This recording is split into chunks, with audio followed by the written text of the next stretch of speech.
Thomas Alva Edison ಅವರು ಇಷ್ಟು ದೊಡ್ಡ ವಿಜ್ಞಾನಿ ಆಗಲು ಕಾರಣ ಏನೆಂದು ನಾನು ತನಿಖೆ ಮಾಡ್ತಿರುವಾಗ, ಸಂಶೋಧನೆ ಮಾಡ್ತಿರುವಾಗ ಒಂದು ಅದ್ಭುತವಾದಂತಹ ರಹಸ್ಯ ಬಯಲುಗೊಂಡಿದೆ.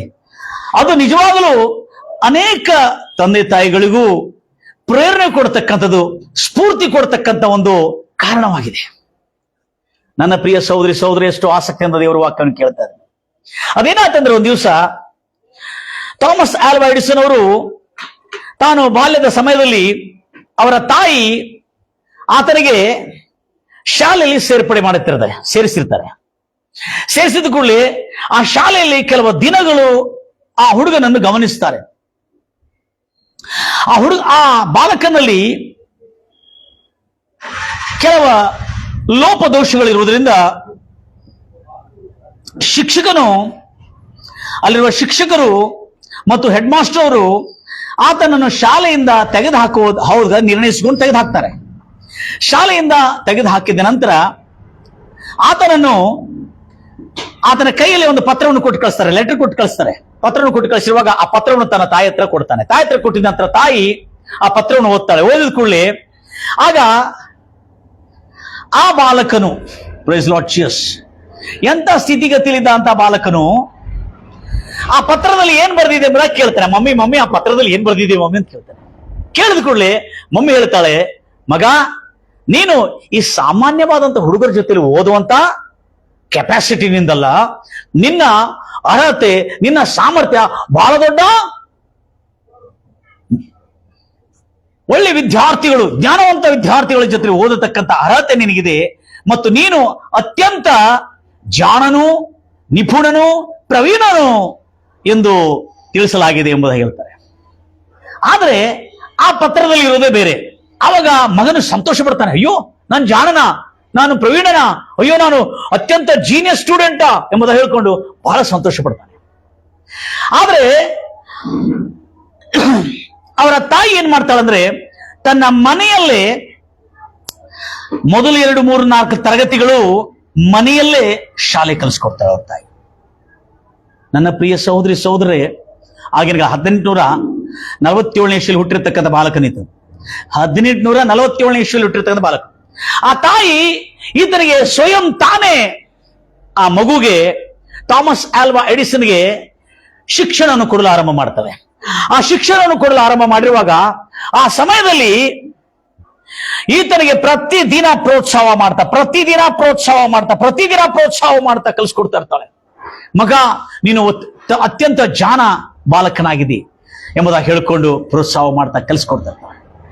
ಆವಾಗ ಆ ಬಾಲಕನು ಆ ತಾಯಿ ಕಲಿಸ್ಕೊಟ್ಟಿದ್ದ ಶಿಕ್ಷಣ, ಅದು ಗಣಿತ ಆಗಲಿ, ವಿಜ್ಞಾನವಾಗಲಿ, ಎಲ್ಲಾ ಸಬ್ಜೆಕ್ಟ್ಗಳು, ಎಲ್ಲಾ ವಿಷಯಗಳು ಮನೆಯಲ್ಲೇ ಅವರ ತಾಯಿ ಕಲಿಸ್ಕೊಡ್ತಾ ಇದ್ರು.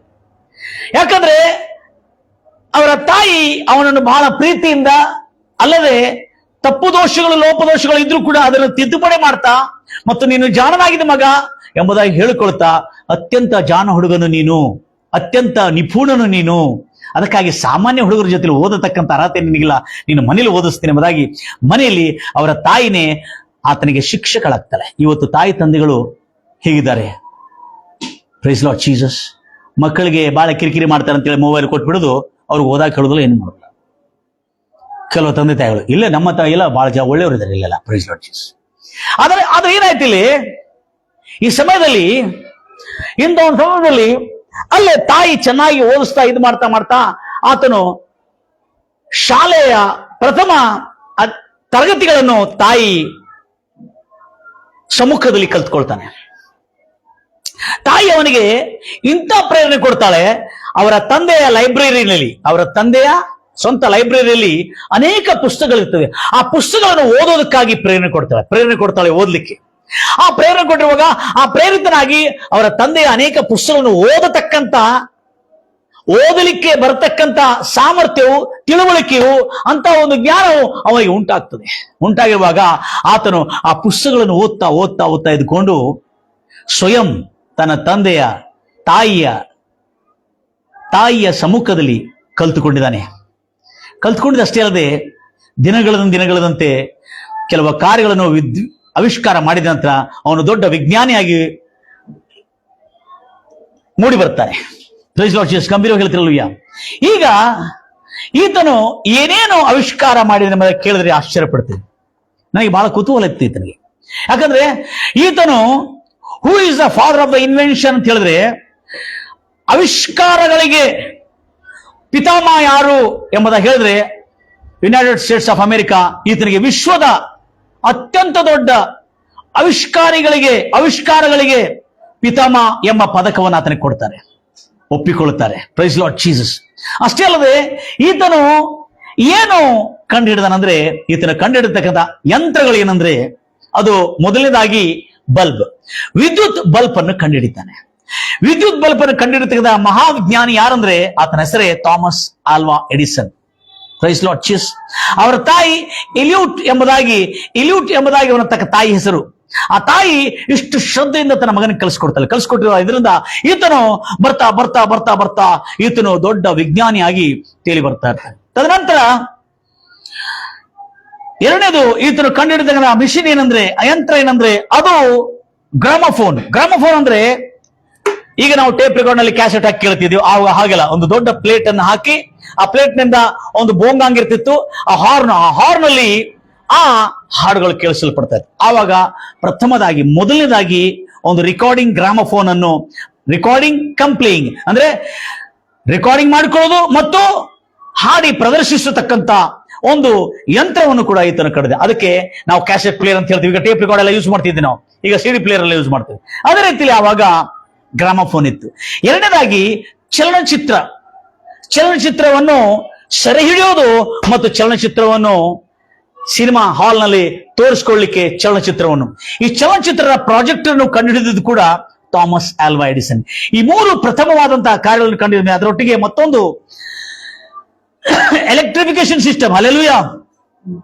ಎಲೆಕ್ಟ್ರಿಫಿಕೇಶನ್ ಸಿಸ್ಟಮ್, ಅದು ಎಲೆಕ್ಟ್ರಿಫಿಕೇಶನ್ ಸಿಸ್ಟಮ್ ಅಂದ್ರೆ ವಿದ್ಯುತ್ಕರಣ ಹೇಗೆ ಎಲ್ಲರಿಗೆ ಡಿಸ್ಟ್ರಿಬ್ಯೂಟ್ ಆಗಬೇಕನ್ನತಕ್ಕಂಥದ್ದು, ವಿದ್ಯುತ್ ಶಕ್ತಿ ಹೇಗೆ ಜನರೇಟ್ ಅನ್ನತಕ್ಕಂಥದ್ದು ಕಂಡುಹಿಡಿದಿರ್ತಾರೆ. ಇದನ್ನು ಕಂಡುಹಿಡಿದಲ್ಲದೆ ಯುನೈಟೆಡ್ ಸ್ಟೇಟ್ಸ್ ಆಫ್ ಅಮೆರಿಕಾನಲ್ಲಿ ಆವಿಷ್ಕಾರಗಳು ಮಾಡತಕ್ಕಂಥ ಒಂದು ಕಾರ್ಖಾನೆಯನ್ನು ಸ್ಥಾಪನೆ ಮಾಡ್ತಾನೆ. ಏನ್ ಮಾಡ್ತಾನೆ? ಆವಿಷ್ಕಾರ ಮಾಡತಕ್ಕಂಥ ಕಾರ್ಖಾನೆಯನ್ನು ಸ್ಥಾಪನೆ ಮಾಡಿ ಅನೇಕ ವಿಜ್ಞಾನಿಗಳು, ಅನೇಕ ಸೈಂಟಿಸ್ಟ್ಗಳನ್ನು, ಅನೇಕ ಟೆಕ್ನಿಷಿಯನ್ಸ್ಗಳನ್ನು, ಅನೇಕ ಮೆಕ್ಯಾನಿಕ್ಸ್ಗಳನ್ನು ಆತನು ಆ ಕೆಲಸಕ್ಕೆ ತೆಗೆದುಕೊಂಡು ಅಲ್ಲಿ ಪ್ರಯೋಗ ಮಾಡಲಿಕ್ಕೆ ಮತ್ತು ಆವಿಷ್ಕಾರ ಮಾಡಲಿಕ್ಕೆ ಒಂದು ದೊಡ್ಡ ಮೊದಲನೇದಾಗಿ ಆವಿಷ್ಕಾರಗಳನ್ನು ಮಾಡೋದಕ್ಕಾಗಿ, ಯಂತ್ರಗಳನ್ನು ಆವಿಷ್ಕರಿಸುವುದಕ್ಕಾಗಿ ಕಂಪನಿಯನ್ನು ಸ್ಥಾಪಿಸಿದಂದ್ರೆ ಥಾಮಸ್ ಆಲ್ವಾ ಎಡಿಸನ್ ಅನ್ನತಕ್ಕಂಥ ದೊಡ್ಡ ವಿಜ್ಞಾನಿ. ಇಲ್ಲಿ ಅನೇಕ ಜನರ ಆತನ ಅಧೀನದಲ್ಲಿ ಇದ್ದುಕೊಂಡು, ದಯಮಾಡಿ ಕೇಳಿಸ್ಕೋತಿರ್ಲಿ, ಏನಾಗಿದೆ ಅಂದ್ರೆ ಕೆಲವು ತಾಯಿ ತೀರ್ಕೊಂಡಿದ್ದ ಕೆಲವು ವರ್ಷಗಳ ನಂತರ ಆತನಿಗೆ ಅವರ ಸ್ಕೂಲ್ನ ಮಾಸ್ತರ್ ಬರೆದಿರ್ತಕ್ಕಂಥ ಪತ್ರ ಅವರಿಗೆ ಸಿಗ್ತದೆ. ಯಾರಿಗೆ? ಥಾಮಸ್ ಆಲ್ವಾ ಎಡಿಸನ್ ಅವರಿಗೆ ಸಿಗ್ತದೆ. ಸಿಕ್ಕಿದ ನಂತರ ಆತನ ಆ ಪತ್ರವನ್ನು ಓದಿ ಆಶ್ಚರ್ಯಚಕಿತನಾಗ್ತಾನೆ. ಯಾಕಂದ್ರೆ ಆ ಪತ್ರದಲ್ಲಿ ಏನು ಬರೆದಿದೆ ಅಂದ್ರೆ, ಹೆಡ್ ಮಾಸ್ಟರ್ ಅವರು ಆತನನ್ನು ಶಾಲೆಯಿಂದ ತೆಗೆಯುವಾಗ ಆ ಪತ್ರದಲ್ಲಿ ಬರೆದಿರ್ತಕ್ಕಂಥ ಸಂಗತಿ ಬಹಳ ಅದ್ಭುತವಾಗಿದೆ, ಬಹಳ ಆಶ್ಚರ್ಯವಾಗಿದೆ. ಆದ್ರೆ ಅದನ್ನ ನಾವು ಮಾಡಿದ್ರೆ ಏನಿರ್ತಿತ್ತು ಅನ್ನೋದು ಗೊತ್ತಿಲ್ಲ. ಆದ್ರೆ ಇಲ್ಲಿ ನಾವು ಗಮನಿಸೋಣ, ಆ ಪತ್ರದಲ್ಲಿ ಏನಿದೆ ಅಂದ್ರೆ, ನಾವು ನಿಮಗೆ ಬಹಳ ಕೂಡಲೇ ಈ ಸುದ್ದಿಯನ್ನು ತಿಳಿಸ್ತಾ ಇದ್ದೇವೆ. ನಿಮ್ಮ ಮಗನಾದ ಥಾಮಸ್ ಆಲ್ವಾ ಎಡಿಸನ್ ಅನ್ನು ಇನ್ನು ಮುಂದೆ ಶಾಲೆಗೆ ನಾವು ಅನುಮತಿಸುವುದಿಲ್ಲ, ಟರ್ಮಿನೇಷನ್ ತೆಗೆದು ಹಾಕ್ತಾ ಇದ್ದೇವೆ. ಯಾಕಂದ್ರೆ ಬಹಳ ಸಮೀಪವಾಗಿ ಅವನ ನಡತೆಗಳು, ಅವನ ವರ್ತನೆಗಳು ಇವೆಲ್ಲಗಳನ್ನು ನಾವು ಗಮನಿಸಿ ಅವನಿಗೆ ಕಿವಿ ಸರಿಯಾಗಿ ಕೇಳಿಸಲ್ಲ. ಏನು? ಕಿವಿ ಸರಿಯಾಗಿ ಕೇಳಿಸಲ್ಲ. ಮತ್ತು ಬಹಳ ಪ್ರಾಮುಖ್ಯವಾದ ಅಂದ್ರೆ ಅವನು ಮಂದ ಬುದ್ಧಿಯವನಾಗಿದ್ದಾನೆ. ನಾವು ಕಲಿಸಿಕೊಡ್ತಕ್ಕಂಥ ನಮ್ಮ ಸ್ಟ್ಯಾಂಡರ್ಡ್ಗೆ ತಕ್ಕಂತ ಯೋಗ್ಯತೆ ಅವನಿಗೆ ಇಲ್ಲ. ಯಾರಿಗೆ? ಥಾಮಸ್ ಆಲ್ವಾ ಎಡಿಸನ್ಗೆ ಇಲ್ಲ. ಆದ ಕಾರಣ ಅವನ ಕಿವಿನೋ ಕೇಳಿಸೋದು ಸರಿಯಾಗಿ ಕೇಳಿಸ್ತಾ ಇಲ್ಲ. ಅಷ್ಟೇ ಅಲ್ಲದೆ ನಾವು ಕಲಿಸ್ಕೊಡ್ತಕ್ಕಂಥ ಥಿಯರಿ, ಮೆಥಡ್, ಸಿದ್ಧಾಂತಗಳು ಮತ್ತು ನಮೂನೆಗಳು ಆತನಿಗೆ ಅರ್ಥ ಆಗ್ತಾ ಇಲ್ಲ. ಆದ ಕಾರಣ ಇನ್ನು ಮುಂದೆ ಥಾಮಸ್ ಆಲ್ವಾ ಎಡಿಸನ್ ಎಂಬ ನಿಮ್ಮ ಬಾಲಕನನ್ನು, ನಿಮ್ಮ ಹುಡುಗನನ್ನು ನಾವು ಏನ್ ಮಾಡೋದಿಲ್ಲ, ಶಾಲೆಯಲ್ಲಿ ಕೂತ್ಕೊಳ್ಳಿಕ್ಕೆ ಅನುಮತಿಸುವುದಿಲ್ಲ. Will never permit, no longer. Praise Lord Jesus. ಗಂಭೀರವಾಗಿ ಹೇಳ್ತಿಲ್ಲ ಈಗ. ತದನಂತರ ಆಗಿದ್ದೇನೆಂದ್ರೆ, ಅದನ್ನು ಓದಿದ್ಕೊಳ್ಳಿ ಥಾಮಸ್ ಆಲ್ವಾ ಎಡಿಸನ್ ಅವರು ಆಶ್ಚರ್ಯಚಕಿತರಾಗ್ತಾರೆ.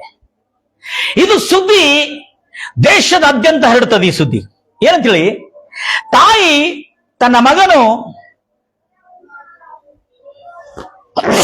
ಮಂದ ಬುದ್ಧಿಯವನಾಗಿದ್ದಾನಂತೂ. Price Lord Jesus. ಮಂದ ಬುದ್ಧಿಯವನಾಗಿದ್ದಾನಂತೂ,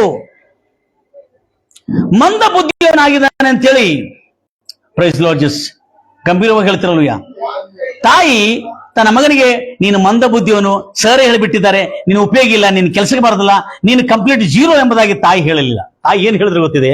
ಮಗ, ನೀನು ವಿಶ್ವದ ಅತ್ಯಂತ ದೊಡ್ಡ ಜಾಣನು, ನಿಪುಣನು, ಜೀನಿಯಸ್ ಸ್ಟೂಡೆಂಟ್ ನೀನು ಎಂಬುದಾಗಿ ಹೇಳಿ ಆ ತಾಯಿ ಅವನ ಒಳಗೆ ಇರ್ತಕ್ಕಂಥ ಆ ಮಂದ ಬುದ್ಧಿಯನ್ನು, ಆ ಕಿವುಡತನವನ್ನು, ಆ ಒಳಗಿರ್ತಕ್ಕಂಥ ಆ ಒಂದು ಕೌಶಲ್ಯ, ಆ ಮಂದ ಬುದ್ಧಿಯನ್ನು ಹೋಗಲಾಡಿಸಿ ಅವನ ಒಳಗೆ ಇರುವ ಕೌಶಲ್ಯಕ್ಕೆ ಜೀವ ತುಂಬುತ್ತಾಳೆ.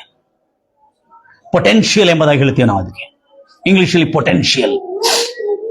ಅವನೊಳಗಿರ್ತಕ್ಕಂಥ ಆ ತಲಾಂತನ್ನು, ಆ ಪ್ರತಿಭೆಯನ್ನು ಹೊರತೆಗೆತಾಳೆ. ಮಗ, ನೀನು ಜಾಣನು, ವಿಶ್ವದ ಅತ್ಯಂತ ಜಾಣ ಮಗನು ನೀನು, ವಿಶ್ವದ ಅತ್ಯಂತ ಪ್ರಿಯ ಮಗನು ನೀನು, ನಿನ್ನಂತ ಜ್ಞಾನಿ ಈ ಲೋಕದಲ್ಲಿ ಇಲ್ಲ ಅಂತ ಒಂದು ಜಾಣನೆಂಬುದಾಗಿ ಹೇಳ್ತಾ ಇರುವಾಗ ಆ ತಾಯಿ ಹೇಳಿದ ಆ ಮಾತು ನೆನಪು ಬರ್ತದೆ. ಆಗ ಆತನಿಗೆ ನೆನಪು ಬಂದಿದೆ ಏನಂದ್ರೆ, ನನ್ನ ತಾಯಿ ಈ ದೊಡ್ಡ ವಿಜ್ಞಾನಿಯನ್ನು ಮಾಡುವುದಕ್ಕಾಗಿ ನನ್ನ ತಾಯಿಯ ಬಹಳ ದೊಡ್ಡ ಯೋಗದಾನವಿದೆ.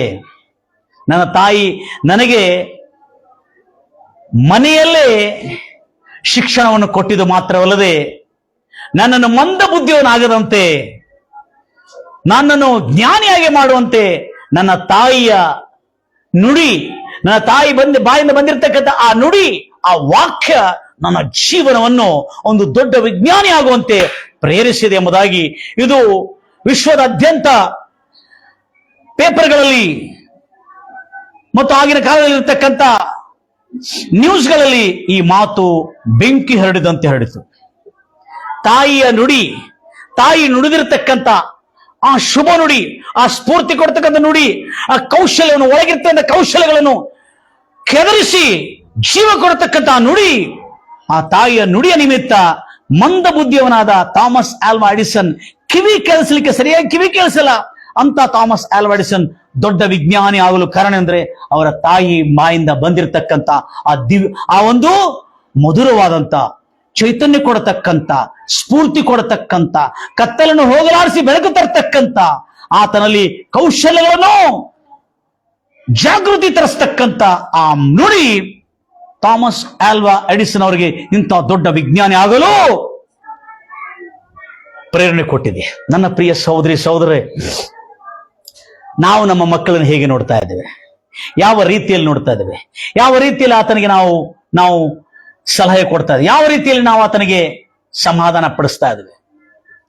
ನನ್ನ ಪ್ರಿಯ ಸಹೋದರಿ ಸಹೋದರೇ, ಇದನ್ನು ಯಾಕೆ ನಿಮ್ಗೆ ಹೇಳ್ತಾ ಅಂದ್ರೆ, ಥಾಮಸ್ ಆಲ್ವಾ ಎಡಿಸನ್ ಅವರ ತಾಯಿ ಅವರು ಇದು ಒಂದೇ ಮಾತಲ್ಲದೆ ಥಾಮಸ್ ಆಲ್ವಾ ಎಡಿಸನ್ ಅವರಿಗೆ ಪುಸ್ತಕಗಳನ್ನು ಓದಿಸಿದ್ದು ಕಲಿಸಿದಷ್ಟೇ ಅಲ್ಲದೆ ಪ್ರತಿದಿನ ಬೈಬಲನ್ನು ಓದಿ ಬೈಬಲ್ನಲ್ಲಿರುವ ಸಂಗತಿಗಳನ್ನು ತಿಳಿದುಕೊಂಡು ಅದರ ಪಾಲನೆ ಮಾಡೋದಕ್ಕಾಗಿ ಕೂಡ ಥಾಮಸ್ ಆಲ್ವಾ ಎಡಿಸನ್ ಅವರ ತಾಯಿ ಕಲಿಸಿಕೊಟ್ಟಿರ್ತಾಳೆ. ನನ್ನ ಪ್ರಿಯ ಸಹೋದರಿ ಸಹೋದರೇ, ಥಾಮಸ್ ಆಲ್ವಾ ಎಡಿಸನ್ ಅವರಿಗೆ ಈ ಸ್ಫೂರ್ತಿ ಕೊಟ್ಟಿರುವ ತಾಯಿ ಯಾವ ಆಧಾರ ಮೇಲೆ ಕೊಟ್ಟಿದ್ರು? ಶಿಕ್ಷಕ ಹೆಡ್ ಮಾಸ್ಟರ್ ಅವರು ಲೆಟರ್ ನಲ್ಲಿ ಬರೆದು ಹಾಕಿದ್ದಾರೆ, ನಿನ್ನ ಮಗನು ಮಂದ ಬುದ್ಧಿಯವನು, ಕಿವಿ ಕೇಳಿಸದವರು ಎಂಬುದಾಗಿ. ಈತನಿಗೆ ಈ ಶಾಲೆಯಲ್ಲಿ ಓದುವ ಅರ್ಹತೆ ಇಲ್ಲ ಎಂಬುದಾಗಿ. ಆದರೆ ತಾಯಿ ಹೇಳ್ತಾಳೆ, ನನ್ನ ಮಗನೇ, ನೀನು ಜಾಣನಾಗಿದ್ದಿ, ನಿಪುಣನಾಗಿದ್ದಿ. ಯಾಕೆಂದ್ರೆ ವಾಕ್ಯದಲ್ಲಿರತಕ್ಕಂಥ ಸತ್ಯವು ಆ ತಾಯಿಗೆ ಗೊತ್ತಿತ್ತು. ನನ್ನ ಪ್ರಿಯ ಸಹೋದರಿ, ಅದುವೇ ಯಾಕೋಬನ ಬರೆದ ಪತ್ರಿಕೆ 3ನೇ ಅಧ್ಯಾಯ 1ರಿಂದ ಓದ್ತೀರಿ. ಯಾಕೋಬನ ಬರೆದ ಪತ್ರಿಕೆ 3ನೇ ಅಧ್ಯಾಯ 1ರಿಂದ ಅದ್ರಲ್ಲಿ ಏನು ಬರೆಯಲ್ಪಟ್ಟಿದೆ ಅಂದ್ರೆ,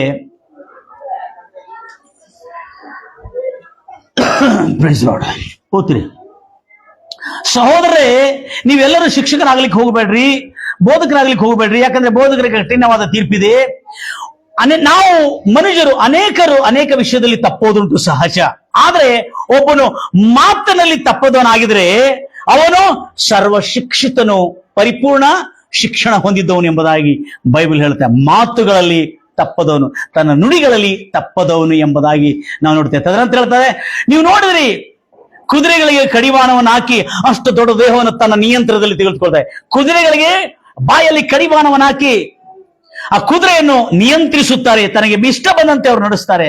ಮತ್ತು ನೀವು ಅಷ್ಟೇ ಅಲ್ಲ, ಈ ಚಿಕ್ಕ ನಾಲಿಗೆ, ಈ ದೇಹದಲ್ಲಿರುವ ಈ ಚಿಕ್ಕ ನಾಲಿಗೆ ದೊಡ್ಡ ಕಾಡಿಗೆ ಬೆಂಕಿ ಹಚ್ಚತಕ್ಕಂತ ಕಿಚ್ಚು ಅದು ಆಗಿದೆ ಎಂಬುದಾಗಿ ತದನಂತರ ಹೇಳ್ತದೆ, ಆ ಬೆಂಕಿ ಈ ಲೋಕದ ಪ್ರಕೃತಿ ಎಂಬ ಅನೀತಿ ಎಂಬ ಪ್ರಕೃತಿಯ ಬೆಂಕಿಯನ್ನು ತೆಗೆದುಕೊಂಡು ನಮ್ಮ ದೇಹವನ್ನು ಕೂಡ ಹೊಲೆ ಮಾಡತಕ್ಕಂತಾಗಿದೆ. ನಮ್ಮ ದೇಹದ ಆಲೋಚನೆಗಳು, ನಮ್ಮ ದೇಹದ ಕ್ರಿಯೆಗಳು, ನಮ್ಮ ಆಲೋಚನೆಗಳು, ನಮ್ಮ ಇಂದ್ರಿಯಗಳನ್ನು ಹೊಲಸು ಮಾಡತಕ್ಕಂತಾಗಿದೆ. ಅದಕ್ಕಾಗಿ ಈ ನಾಲಿಗೆಯಿಂದ ನೀವು ಜಾಗೃತಿಯಾಗಿರಿ, ನಿಮ್ಮ ಬಾಯಿಂದ ಬರ್ತಕ್ಕಂಥ ನುಡಿಗಳಿಂದ ನೀವು ಜಾಗರೂಕರಾಗಿರಿ. 6ನೇ ವಚನ.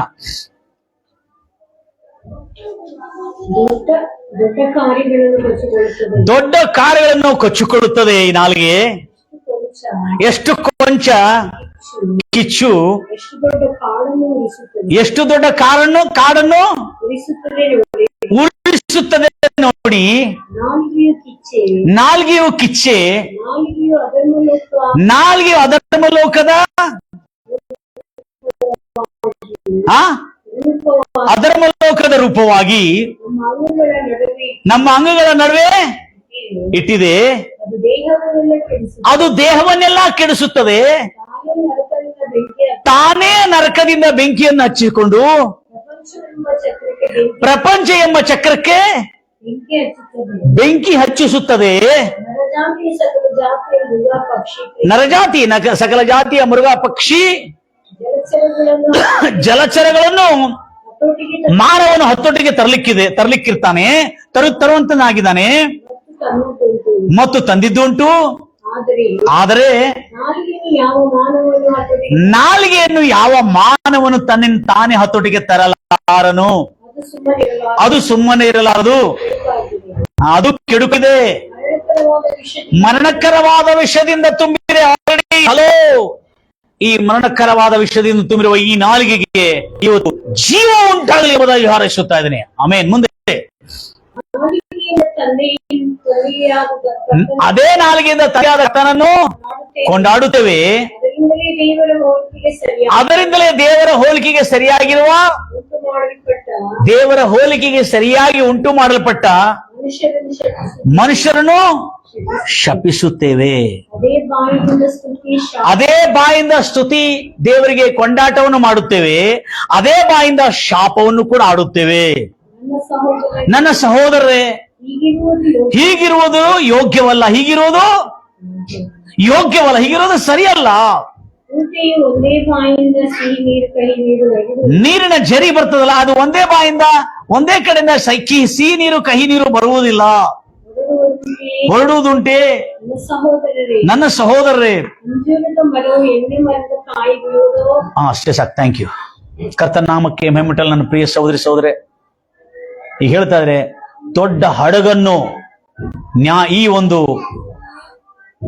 ಹಡಗನ್ನು ನಡೆಸ್ತಕ್ಕಂತ ಓರ್ವ ಹಡಗಿನ ಚಾಲಕನು, ದೊಡ್ಡ ಹಡಗಿನ ಚಾಲಕನು ನಾವೇನು ನಡೆಸ್ತಾ ಇರುವಾಗ ಒಂದು ಚಿಕ್ಕ ಚುಕ್ಕಾಣಿಯಿಂದ ದೊಡ್ಡ ಹಡಗನ್ನು ಬಿರುಗಾಳಿಯಿಂದ ಬಿದ್ದು ಹೋಗುತ್ತಿರ್ತಾನೆ. ಹಡಗನ್ನು ಚಿಕ್ಕ ಚುಕ್ಕಾಣಿಯಿಂದ ನಿಯಂತ್ರಿಸಿ ಆ ಬಿರುಗಾಳಿಯನ್ನೇ ಮುಂದೆ ಹೋಗಲು ಶಕ್ತಿಯನ್ನು ಪಡೆದುಕೊಂಡು ಆ ಚುಕ್ಕಾಣಿಯಿಂದ ಹಡಗನ್ನು ನಡೆಸೋನು ನಿಯಂತ್ರಿಸ್ತಾನಂದ್ರೆ, ಯಾವ ಬಿರುಗಾಳಿ ಆ ಹಡಗನ್ನು ಬೆಳೆಸ್ತದೆಯೋ ಅದೇ ಬಿರುಗಾಳಿ ಬಲದಿಂದ ಗುರಿ ಮುಟ್ಟುವವರೆಗೂ ಆ ಹಡಗನ್ನು ನಡೆಸ್ತಾನೆ ಹಡಗಿನ ಚಾಲಕನು ಎಂಬುದಾಗಿ ಹೇಳಿ ಇದರಲ್ಲಿ ಬರೆಯಲ್ಪಟ್ಟಿದೆ.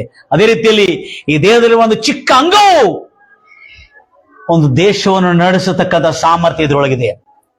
ಒಂದು ಸಭೆಯನ್ನು ನಡೆಸ್ತಕ್ಕಂಥ, ಒಂದು ಸಂಸ್ಥೆಯನ್ನು ನಡೆಸ್ತಕ್ಕಂಥ, ಒಂದು ಆರ್ಗನೈಸೇಷನ್ ನಡೆಸ್ತಕ್ಕಂಥ, ಒಂದು ರಾಜ್ಯವನ್ನು ನಡೆಸ್ತಕ್ಕಂಥ ಸಾಮರ್ಥ್ಯ ಈ ನಾಲಿಗೆಯಲ್ಲಿದೆ ಎಂಬುದಾಗಿ ಭಕ್ತನಾದ ಅಪೋಸ್ತಲನಾದ ಯಾಕೋಬನು ಸ್ಪಷ್ಟವಾಗಿ ತಿಳಿಸ್ತಾರೆ.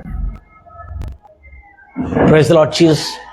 ಅವರ ತಾಯಿ ನುಡಿದಿರತಕ್ಕಂಥ ನುಡಿ, ಮಗನೇ, ಹೆಡ್ ಮಾಸ್ಟರ್ ಹೇಳಿದ್ದಾರೆ, ಇವರು ಈ ಸ್ಕೂಲ್ನಲ್ಲಿ ಓದುವ ಅರ್ಹತೆ ಇತನಿಗಿಲ್ಲ, ಈತನ ಮಂದತಿಯವರು ಈತನಿಗೆ ಕಿವಿ ಸರಿಯಾಗಿ ಕೇಳಿಸಲ್ಲ ಎಂದು ದೊಡ್ಡ ಬಿರುಗಾಳಿ ಬಿಡಿತು. ಅದೇ ಬಿರುಗಾಳಿಯನ್ನು ತಾಯಿ ಈ ದೊಡ್ಡ ಥಾಮಸ್ ಆಲ್ವಾ ಎಡಿಸನ್ ಎನ್ನತಕ್ಕಂಥ ದೊಡ್ಡ ಹಡಗಿಗೆ ಒಂದು ಚುಕ್ಕಾಣಿ ಇತ್ತು. ಆ ಚುಕ್ಕಾಣಿ ಅವರ ತಾಯಿ ನಾಲಿಗೆಯಾಗಿತ್ತು. ಆ ತಾಯಿಯ ನುಡಿ ಆ ಮಗನು ಥಾಮಸ್ ಆಲ್ವಾ ಎಡಿಸನ್ ಅವರಿಗೆ ಅಷ್ಟು ದೊಡ್ಡ ವಿಜ್ಞಾನಿ ಆಗುವಂತೆ ಪ್ರೇರೇಪಿಸ. ಏನಂದ್ರೆ, ಮಗ, ನೀನು ಜ್ಞಾನಿ, ನೀನು ಅತ್ಯಂತ ಪ್ರವೀಣನು, ನೀನು ಅತ್ಯಂತ ಜಾಣನು, ಅತ್ಯಂತ ನಿಪುಣನು ನೀನು. ಅದಕ್ಕಾಗಿ ಈ ಶಾಲೆಯಲ್ಲಿ ಓದುದಲ್ಲ, ನೀನು ಅದಕ್ಕಿಂತ ಇಂಥ ಸ್ಟೂಡೆಂಟ್ಗಳಲ್ಲಿ ಜೊತೆಯಲ್ಲಿ ಓದುದಲ್ಲ, ಅದಕ್ಕಿಂತ ಉನ್ನತ ಜನರ ಜೊತೆಯಲ್ಲಿ ಓದತಕ್ಕಂಥಗಿದೆ. ಅದರ ನಿಮಿತ್ತ ನಿನ್ನನ್ನು ನಾನೇ ಕಲಿಸ್ಕೊಡ್ತೀನಿ ಅನ್ನೋದಾಗಿ ತಾಯಿ ತನ್ನ ಮನೆಯಲ್ಲಿ ಥಾಮಸ್ ಆಲ್ವಾ ಎಡಿಸನ್ ಅವರಿಗೆ ಶಿಕ್ಷಣ ಕೊಟ್ಟು ಇಷ್ಟು ದೊಡ್ಡ ವಿಜ್ಞಾನಿ ಆಗಲು ತಾಯಿ ಕೊಟ್ಟಿರ್ತಕ್ಕಂಥ, ತಾಯಿ ಬಾಯಿಂದ ಬಂದಿರತಕ್ಕಂಥ ಆ ಮೃದುವಾದಂತ, ಆ ಸದ್ನುಡಿ ಅಂತ, ಆ ಒಂದು ಕೌಶಲ್ಯಗಳನ್ನು ಚೈತನ್ಯಗೊಳಿಸ್ತಕ್ಕಂಥ ಆ ನುಡಿ ಥಾಮಸ್ ಆಲ್ವಾ ಎಡಿಸನ್ ಅಷ್ಟು ದೊಡ್ಡ ವಿಜ್ಞಾನಿ ಅಂತೆ ಮಾಡಿತ್ತು. ಅದರೊಟ್ಟಿಗೆ ಮತ್ತೊಂದು ಕಾರ್ಯ ಇದೆ, ಅದನ್ನು ಯಾರು ಹೇಳುದಿಲ್ಲ. ಅದೇನಂದ್ರೆ ಅವರ ತಾಯಿ ಆಗಲಿ ಅವರ ತಂದೆ ಆಗಲಿ ಥಾಮಸ್ ಆಲ್ವಾ ಎಡಿಸನ್ ಅವರಿಗೆ ಪ್ರತಿದಿನ ಬೈಬಲ್ ಅನ್ನು ಓದಲಿಕ್ಕೆ ಆತನಿಗೆ ಪ್ರೇರಣೆಯನ್ನು ಕೊಟ್ಟಿದ್ರು. ಇದನ್ನ ಯಾರು ಹೇಳುದಿಲ್ಲ, ಸ್ಫೂರ್ತಿ ಕೊಟ್ಟಿದ್ರು. ಆದ್ರೆ ಆ ಸ್ಫೂರ್ತಿ ಈ ಬೈಬಲ್ ವಾಕ್ಯದಿಂದ ಬಂದಿದೆ ಎಂಬುದಾಗಿ ಗೊತ್ತಿಲ್ಲ. Praise Lord Jesus. ಆದ್ರೆ ದೇಶದಾದ್ಯಂತ ಆಗಿನ ಕಾಲದಲ್ಲಿ, ಯುನೈಟೆಡ್ ಸ್ಟೇಟ್ಸ್ ಆಫ್ ಅಮೆರಿಕದಲ್ಲಿ ದೇಶದಾದ್ಯಂತ ಇದು ಪತ್ರಿಕೆಗಳಲ್ಲಿ ಮಾಧ್ಯಮದ ಮೂಲಕವಾಗಿ, ಆಗಿನ ಕಾಲದ ಮಾಧ್ಯಮದ ಮೂಲಕವಾಗಿ ಅನೇಕ ಜನರ ಕುಟುಂಬಕ್ಕೆ ಇದು ಸುದ್ದಿ ತಲುಪಿದಾಗ ಅಂದಿನಿಂದ ತಾಯಿ ತಂದೆಗಳು ತನ್ನ ಮಕ್ಕಳನ್ನು ಶಪಿಸದೆ, ತನ್ನ ಮಕ್ಕಳಿಗೆ ಅವಾಚ್ಯ ಶಬ್ದಗಳನ್ನು ಆಡದೆ, ಆ ತಾಯಿ ತಂದೆಗಳು ತನ್ನ ಮಕ್ಕಳಿಗೆ ಥಾಮಸ್ ಆಲ್ವಾ ಎಡಿಸನ್ ಅವರನ್ನು ಬೆಳೆಸಿರ್ತಕ್ಕಂಥ ಅವರ ತಾಯಿ ಪಾಲನೆ ಮಾಡುವ ಆ ನುಡಿ ಪಾಲನೆ ಅನೇಕ ಜನರು ಮಾಡಲು ತೊಡಗಿದರೆ ಅದು ದೊಡ್ಡ ಅಪ್ಪಗೆ ಅನೇಕ ಜನರು. ಅದಕ್ಕೆ ಅಮೆರಿಕ ದೇಶ ಇವತ್ತು ದೊಡ್ಡ ಸೂಪರ್ ಪವರ್ ಆಗಿ ನಿಂತಿದೆ. ಯಾಕಂದ್ರೆ ಆಗಿನ ಕಾಲದ ತಾಯಿ ತಂದೆಗಳು ಥಾಮಸ್ ಆಲ್ವಾ ಎಡಿಸನ್ ಅವರ ತಾಯಿ ಮಾಡಿರ್ತಕ್ಕಂಥ ಆ ದೊಡ್ಡ ಕಾರ್ಯವೇನೆಂದ್ರೆ ನುಡಿ ಮೂಲಕವಾಗಿ ತನ್ನ ಮಗನನ್ನು ಒಂದು ದೊಡ್ಡ ವಿಜ್ಞಾನಿ ಆಗುವಂತೆ ಪ್ರೇರಿಸುತ್ತದೆ. ನನ್ನ ಪ್ರಿಯ ಸಹೋದರ, ಅಷ್ಟಕ್ಕೆ ಆಗಿಲ್ಲ, ಈತನು ಪ್ರತಿದಿನ ಬೈಬಲ್ ಅನ್ನು ಓದುವ ವಿಜ್ಞಾನಿ ಆಗಿದ್ದಾನೆ. ಎಲ್ಲರೂ ಹೇಳ್ತಿರಲ್ವಯ್ಯ, ಬಹಳ ಜನರು ಇದು ಹೇಳೋದಕ್ಕಾಗಿ ನಾನು ಇರೋದು ಬಂದಿದ್ದ. ಅದೇನಂದ್ರೆ ಒಂದು ಏನಾಯ್ತು, ಒಂದು ಟ್ರೈನ್ ಅಲ್ಲಿ ಎದುರ ಬದ್ರ ಕೂತ್ಕೊಂಡು ಹೋಗ್ತಾ ಇದ್ರು. ಅಲ್ಲೇ ಇಬ್ರು ಕೂತ್ಕೊಂಡಿದ್ರು. ಒಬ್ಬನು ಬೈಬಲ್ ಅನ್ನು ಬೈಬಲ್ ಅನ್ನು ಓದ್ತಾ ಕೂತ್ಕೊಂಡಿದ್ನು ಎದುರಿನಲ್ಲಿ. ಅದರಲ್ಲಿ ಮತ್ತೊಂದು ವ್ಯಕ್ತಿ ಕೂತ್ಕೊಂಡಿದ್ನು. ಅದರೊಳಗೆ ಬಹಳ ಜನರು ಕೂತ್ಕೊಂಡಿದ್ರು ಲೈನ್ಸಿ. ಆದ್ರೆ ಆ ಎದುರು ವ್ಯಕ್ತಿ ನೋಡ್ತಾ ಇರ್ತಾನೆ ಬೈಬಲ್ ಓದ್ತಾ ಕೂತಿರ್ತಕ್ಕಂಥ ವ್ಯಕ್ತಿಯನ್ನು. ಬೈಬಲ್ ಓದ್ತಾ ಯಾರ ಜೊತೆ ಮಾತ್ರ ಬೈಬಲ್ ಓದ್ತಾ ಇರ್ತಾನೆ. ಇದು ಸ್ವಲ್ಪ ದೃಷ್ಟಿ ಆಚೆ ತಪ್ಪಿರುವಾಗ ಎದುರಿನ ವ್ಯಕ್ತಿ ಕೇಳ್ತಾನೆ, ಏನಂತ, ನೀವು ಯಾರ್ರಿ ಅಂತ ಕೇಳ್ತಾನೆ. ಅಮೆರಿಕ ಆವಾಗಲೇ ಬಹಳ ಆಧುನಿಕ ದೇಶವಾಗಿತ್ತು, ಅವಾಗಲೇ 18ನೇ ಶತಮಾನದಲ್ಲಿ. Praise Lord Jesus. ಅವಾಗ ನೀವು ಯಾರು ಎಂಬುದನ್ನು ಕೇಳಿರುವಾಗ ಎದುರಿನ ವ್ಯಕ್ತಿ ಹೇಳ್ತಾನೆ, ನಾನು ಒಂದು ವಿಜ್ಞಾನಿ ಆಗಿದ್ದೇನೆ ಅಂತ ಕೇಳ್ತಾನೆ. ಹೌದಾ, ವಿಜ್ಞಾನಿಯಾ ನೀನು? ಅವಾಗ ಆ ಪ್ರಶ್ನೆ ಹಾಕಿರ್ತಕ್ಕ ವ್ಯಕ್ತಿ ಹೇಳ್ತಾನೆ, ಏನ್ರಿ ಸರ್ ವಿಜ್ಞಾನಿ ಅಂತ ಹೇಳ್ತಾ ಇದ್ರಿ? ವಿಜ್ಞಾನಿ, ನಾನು ಕೂಡ ಒಂದು ವಿಜ್ಞಾನಿನೇ. ವಿಜ್ಞಾನಿ ಅಂತ ಹೇಳ್ತಾ ಇದ್ದು ಈ ಬೈಬಲ್, ಈ ದೇವರು ಕಣ್ಣಿಗೆ ಕಾಣಲಾರದ ದೇವರು, ಈ ಬೈಬಲ್, ಈ ಧರ್ಮ, ಈ ಒಂದು ವಾಕ್ಯ, ಇದೆಲ್ಲ ನೀವು ಹೆಂಗ್ ನಂಬ್ತೀರಿ? ನೀವು ವಿಜ್ಞಾನಿಗಳು ಸಂಶೋಧಿಸಿ ಪರಿಶೋಧಿಸಿ ಅದು ಸರಿಯಾಗಿದೆ ಎಂಬುದಾಗಿ ತಿಳಿದುಕೊಂಡು ಅವಾಗ ಅದು ಕಂಡು ಬಂದ್ರೆ ಮಾತ್ರ ಅಲ್ಲ ದೇವರಿದ್ದಾನೆ ಅಂತ ನಂಬೋದು.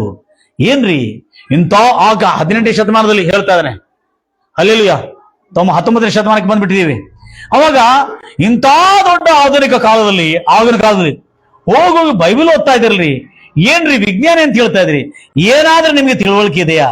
ಅವಾಗ ಎದುರು ವ್ಯಕ್ತಿ ಕೂತ್ಕೊಂಡಿದ್ದು ಕೇಳ್ತಾ ಇರ್ತಾನೆ, ಬಹಳ ಮಾತಾಡ್ತಾನೆ ಎದುರಿನವನು. ಯಾಕಂದ್ರೆ ಈ ಪ್ರಶ್ನೆ ಕೇಳಿದನು, ಬೈಬಲ್ ಓದ್ತಾ ಇದ್ರಿ, ಪ್ರೇಯರ್ ಅಂತೀರಿ, ಯೇಸು ಅಂತೀರಿ, ದೇವ್ರಂತ ಹೇಳ್ತೀರಿ, ಎಲ್ಲಿ ದೇವ್ರಿದಾರ್ರಿ? ನೀವು ನೋಡಿದ್ರಿ ಏನ್ ದೇವ್ರನ್ನು?